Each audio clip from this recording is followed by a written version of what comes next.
Okay, so I stepped away from this game for a minute because I thought it was getting kind of ridiculous. And then I played for the last 30 minutes of it offline just to see how it is. It's not so bad of a demo. It's long enough, but at the same time, it's certain things are nonsensical, and other things are just stupid. With regards to lighting and so on and so forth.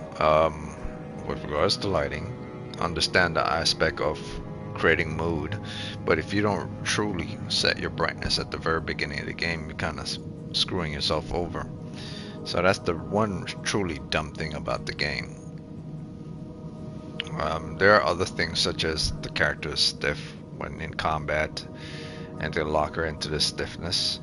So I'm going to load the last part of the game just to show the last part of the game. So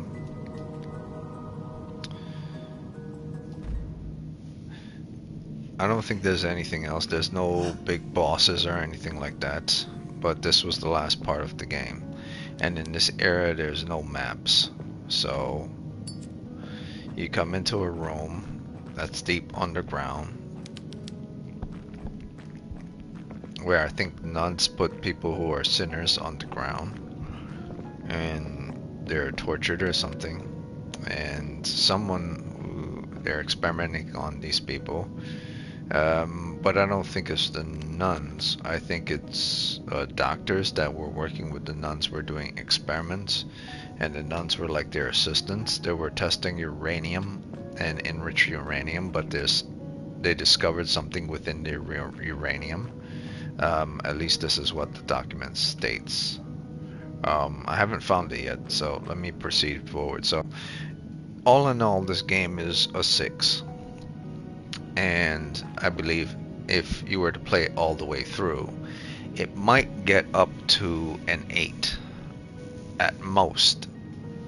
But if this is a horror game that to get up to 8, then it's pretty good. Why I say it's a full 6 is because the last 15 minutes of the game is actually terrifying. Not terrifying as in I'm shitting my pants terrifying. It gets pretty weird with regards to its surroundings and dark and stuff. Let me see something here.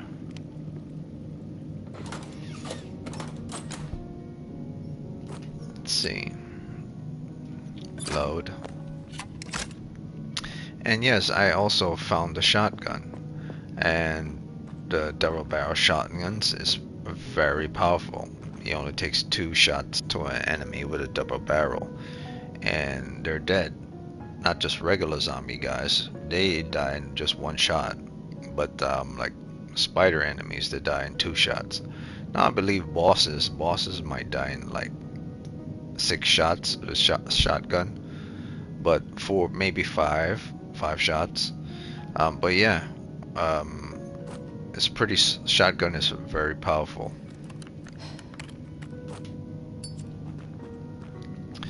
Our main protagonist is about as average as they come. I don't know why she has an eye patch over her eye. The demo didn't state this, which is also one of the reasons why it's a 6, because the demo doesn't reveal certain information.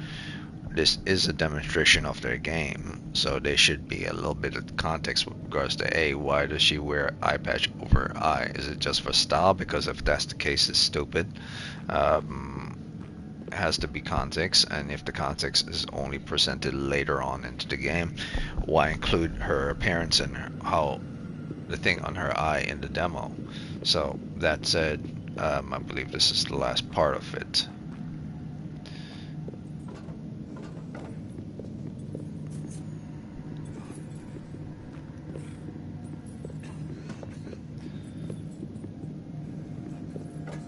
You're supposed to follow the wires, I believe, and it leads you to this box here,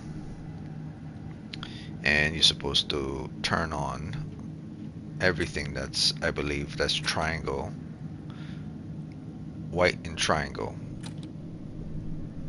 and you can't turn on anything that's square in shape. So anything that's circular or triangle, anything that kind of forms where the white forms a pie, like anything that forms like a circular pie, as we indicate, like in this one. If you're paying attention to the black, then that's wrong. You're supposed to pay attention to the white that forms like triangles. So that's how that is. And then after that, you just follow the wires back and you turn on the power.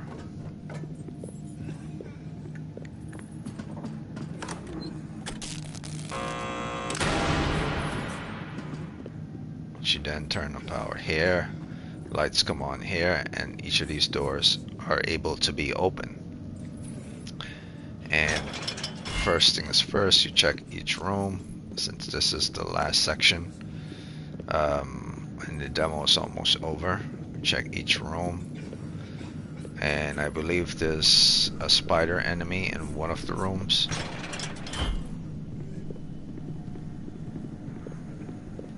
And it gives you shotgun in order to deal with the spider enemy, and nail guns. So I did save. You don't have to worry about this guy, because they can't, even though the doors are open, they're too stupid to understand how to open the doors. You have to physically open it for them. They don't understand pressing buttons and stuff, so they're just mindless beasts. And so you go onto all the dead bodies in the underground cave. I believe the spider monsters in this one.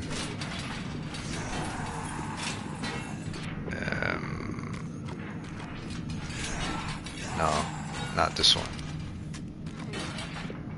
I believe it's either the last one or second to the last one.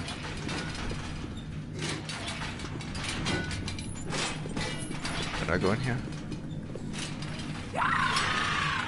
Okay, so that's her screaming.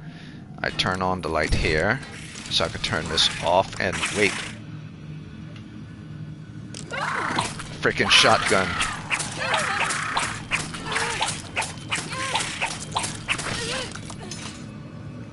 Caution. And yeah. And I forgot to load. So that's my first mistake.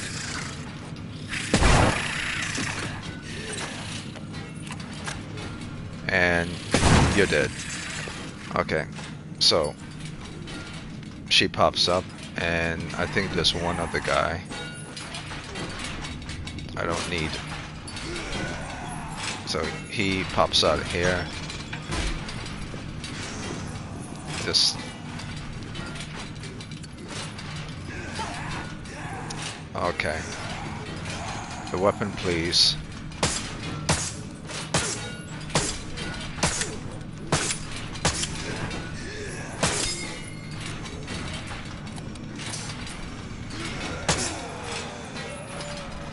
Okay. The accuracy on shooting in this game is terrible. That's another reason why I'm keeping it at a 6.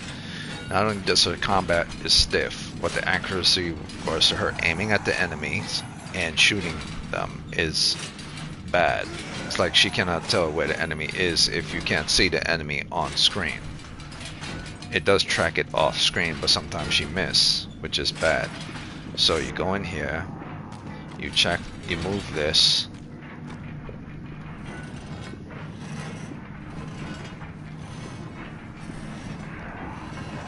See, it's like these people want to watch the movie Barbarian, so they think that's scary. So it goes in here. It goes to a basement, which is a crypt. She then goes into a crypt. And you hear this talking stuff. Now that would be scary as soon as you get into the basement, someone starts talking, but before the whole time there's no talking. Big ass skulls here, thinking that enemy will pop out here. Sure, that would be scary. So I would say the last 15 minutes of this game is actually truly terrifying. The entire freaking demo, I was saying kiss my ass. The entire demo, all the way to the halfway point, and be like, where is the terror in the game? The most terrifying thing in the game is if I do this. because then that means the shadow monster comes at you. That increases your anxiety. But that's it. Monsters charging you, spider or whoever, doesn't scare me. So the other than the darkness, the most terrifying thing in this game is as you're getting towards the end, you go all the way into the crypts. You're deep within the crypts and you say, why the hell is this girl all the way in the crypts? Oh yes, you forgot she's looking for a sister. So this is not scary, that's not scary, that's not scary. None of this crap is scary, but as you get deeper into the crypt, it gets far darker to the point that you could only really see yourself and you're bumping into walls. So then it starts to actually get scary when there's absolutely no light around you and only depending on your lighter. And that's pretty much it, that you can hardly see anything. Let's see.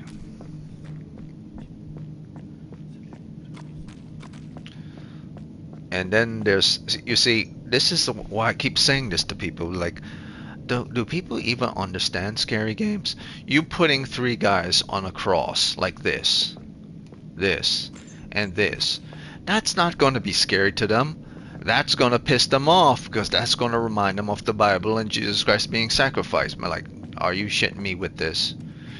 That's just going to make people get angry, whether they're religious or not. And say, oh man, they're doing this. Like, the only people who would not think that make them angry at all as people who aren't very religious at all or have any ties towards religion. But if you read any form of the Bible or you grew up in Sunday school and stuff, and then later on you start to ignore all that stuff as you get older, but you still attach to some of it as you get older, seeing this crap here is insulting. Be like, listen man, I understand you, crucifixion is a normal thing, it has nothing to do with Jesus Christ, it had to do with Romans and crucifixion and stuff, but they're in a religious settings by crazy sect type of people, and there's three of them. So if it was multiple of them, like you did in Last of Us 2, having Abby all strung up like freaking crucified, like in the Last of Us Part 2 with a bunch of them, all criminals and stuff, that's one thing. Or Spartacus, that's one thing. But in a religious type of settings, a horror game, and there's three crosses, and there was three crosses with regards to Christ and stuff, we're like, come on, man. You're not scaring people, you're freaking getting them angry and stuff. So it's like they don't understand, man. Okay, so you're here in this place. Do this, you do this, there's nothing here. And slowly but surely the game is coming towards the end, so you have to keep looking around. And it goes even deeper into the crypt. I say, oh man, I'm going straight to hell or something. It's getting even deeper. So at the last 15% of this demo is actually starting to get terrifying. Is that really good? Is that really good when you start playing a scary game? That the last 30 minutes or 15 minutes is terrifying in a demo that's about an hour long, or maybe not even an hour long, like say 35-40 minutes long, and the last 15 minutes is actually terrifying. Come on, see, that's kind of scary. And then the angles up here, that's kind of scary. That reminds you of some scary movies. See, I like this I like the idea of you're losing consciousness, or you're kind of drunk and you cannot hold your liquor, so everything's falling apart, and then there's spikes on the wall here. See? And spikes on the wall here. It's very interesting. But then you end up in this room, and you say, okay, I'm in this place, in a room, and then all of a sudden she does a jump scare. But the jump scare is, okay, it's like a 0.25 jump scare towards your curiosity. You know, it's not like an extreme jump scare, it's just a light jump scare. So in the end, you're thinking to yourself, okay, this game is terrifying, but actually it really isn't. It's trying to be terrifying, but it's not. The most terrifying thing about the game is its settings and where things are set with regards to light and dark. But its intentions to terrify you is weak, but its atmosphere is very good.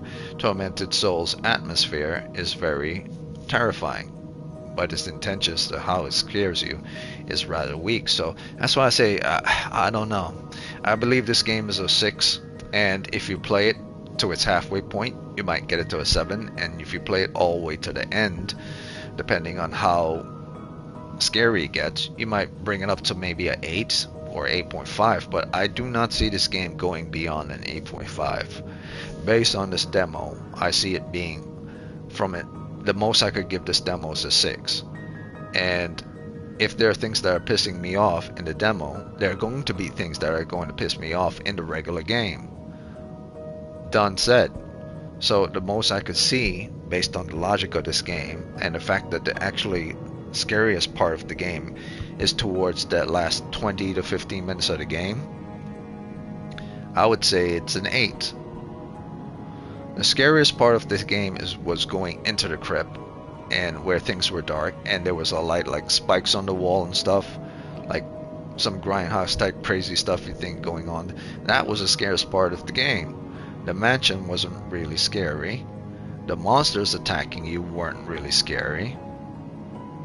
It's just the mood and atmosphere of the world is what's scary. So, is it better than Tormented Souls 1? Atmospherically, yes. Story-wise, not really. So, would I buy this game? Hell no. I would not buy this game. Unless I'm a nostalgic person who loves classical type gameplay. Like Resident Evil, I want to be reminded of Resident Evil when Resident Evil first came out, Resident Evil 1 and 2. If I want to be reminded of those type of classical horror games, paranoia, then this is good. This is perfect. But in this day and age of horror and seeing what is supposed to be horror in cinematic movies as well as cinematic games, I'd say this slightly breaks the motif of good horror, and the other half is it didn't do its job. That Silent Hill demo with that chick, and inside of that place where I was playing, and the flower monster, I would call it a flower monster that attacked her when she was stuck inside of this like crackhead looking building. That's scarier than this. That was scarier than this because I was charging towards that monster to show how fear works with regards to something attacking you, getting closer to you or further from you. That's scarier than this, and I didn't like that either. But like, oh man, the best part about this game is leading towards the last 25%. Like if I see someone shows me something that's truly terrifying in Tormented Souls 2 at the halfway point or 75% marker, based on an actual gameplay I see online, then I would try it out. But just to try it out. The demo didn't sell anything to me that I would take 50, 60, 70 bucks out of my pocket to go buy, and then when I'm finished with the game, I end up playing another game, like a Sherlock Holmes game, and say, oh man, I used to play this game called Tormented Souls. I don't want to be that guy. I want to be the guy that says Tormented Souls is in my top 10 horror. Like, I don't know, man. Is this more scarier than Resident Evil 2 Remake? Yes, it is. Is it scarier than a lot of Resident Evil games? Yes, it is. Is it scarier than Resident Evil 7? Hell no, it isn't. Is it scarier than the original Resident Evil? Well, the original Resident Evil was better than this because this copied off of the original Resident Evil. Is it scarier than, say, Resident Evil 8? Some parts of Resident Evil 8 is scarier than this, definitely, like the baby one. And is it scarier than PT? Definitely not. Fatal Frame? Definitely not. So a lot of games, this game is not scarier than that. So if their intentions was to give you fear, they partially succeeded at it. If their intention was to give you an action adventure in a scary settings, they failed at that because the girl was stiff as hell. Her movement with regards to combat was stiff. How she reloads, how she dodged. how you running from frame to frame, and the image of a field changed to the image of stairs, and then you could kind of feel like you're running towards the stairs, and then all of a sudden the frame change, and you don't know where you're going when enemies are chasing you. The classical thing works for when it was the 90s and early 2000s. It doesn't work for the generation we're in today. So I would say Tormented Souls is a 6. If people love it, they could give it a 7. I'm not giving it a 7. I'm gonna be realistic. I'm not giving it a 7. There's too many things piss me off. Just turning on the goddamn light took like freaking me more than an hour to figure. Like, if you press the light once and it's close to the dark, you won't be able to see it. But if you press the light again, it turns red, it turns green. If it's too dark, you can't see it. So you have to pay attention to small little minute things, because it will skip over you. If you've never played the original Tormented Souls 1, you would have the same problem I did. So I didn't play all of Tormented Souls 1, I only played the demo. So I didn't know about the light switch nonsense. And that's what's going to happen to people who first play the game. They'll be like, where the fuck am I supposed to go? This is stupid. It's dark as shit, and the people who didn't put sounds when you press bells or when you press lights to show that the light is on. You only press it and it makes the same sound that is off to the same sound that is on. I don't know. It's a good, somewhat good horror game. It's both good and bad. I would say the game is a 6. It would make it to an 8. I guarantee it'll probably make it to an 8. But I don't believe this game will go anywhere beyond an 8. If anyone says this game is in the 9, I think that person is lying. There are too many things in here that would piss you off. And this is not even the halfway point in the game, or the 25%. This is just partial point, the first hour of the demo at best. So yeah, this was good game, and it definitely is a good game, because otherwise I wouldn't be playing it. But it's not great at all, and it's not that good, to be honest with you. It's good enough because I wanted to finish it, so I don't have to come back to it. It's like, well, why you played it all the way through if it's not good? Because I want to see if it was shitty, completely shitty. If it was completely shitty, then I would tell people, no one buys this game. But I'm not going to do that. I would say, if you're a horror fan, buy the game. But if you're questioning whether this is a good horror game, mechanically wise and combat wise, give and take, you could just watch the previous video of me getting pissed off. And if you're insulted with regards to how they treat religion in scary games, be like, hey man, if you want someone to use religion in your scary games, go to someone who knows how to do it right. Don't just throw it in there because it's part of the Bible and creeps you out or something, or atheist or whatever. Go to someone who knows how to do it right. Be like, hey man, you need to know when to put some certain things in the game and when not to. When to elevate that crap and when not to. Hey, I could throw some real religious thing into games, but I know exactly where to place them to create that horror mood and horror settings. Like, hey man, I could take it all the way back to people going culty in medieval times, and then all the way back to Christ times when Romans were doing shady shit, and then before that when Celtics were trying to get rid of Christianity and all that crazy stuff. But I ain't getting into all that. But like, there's a certain place and a time for certain things. And also with regards to I wish they would be more open-minded with regards to their horror, because there's something called seraphim, or angels. Angels typically were banned from Christianity because you shouldn't be talking to angels. That's basically what was banned from. Angels should be prayed, and God should be prayed too, but you're not supposed to actually be communicating with them. So that's how that all works. Like, if they really wanted to dive into the heart of the game, they could have dived into that shit. Why the fuck are people back in the past literally trying to summon angels? And why would the people of the more later now generation say that is bad and terrible? Because what you're doing is violating religion, theologians type stuff. But like, why don't they dive into that horror that deals with that type of subject matter? That's far more interesting. I don't know. I think people are just copping out for what's more interesting to them. I don't know. I think this is a 6. It was. I wanted to see the end if it was scary, and it turns out I was right. If I had just abandoned ship, I would have been wrong. The end of the game, the last 15, is actually scary, so the game is worth it. Not worth it for $70, and definitely not worth it for 60, but it's worth it for 50 and 40. That's all I'll say. If this game is 50 and 40, worth it. But if I ever go online and see the actual price of this is more than $50, shit, if I see this is more than $45, I might question it. This is an indie game. This is not AAA game. This thing should not be beyond $50. So if this thing is beyond $50 and they're asking for money, be like, my dude, your game is not even that scary.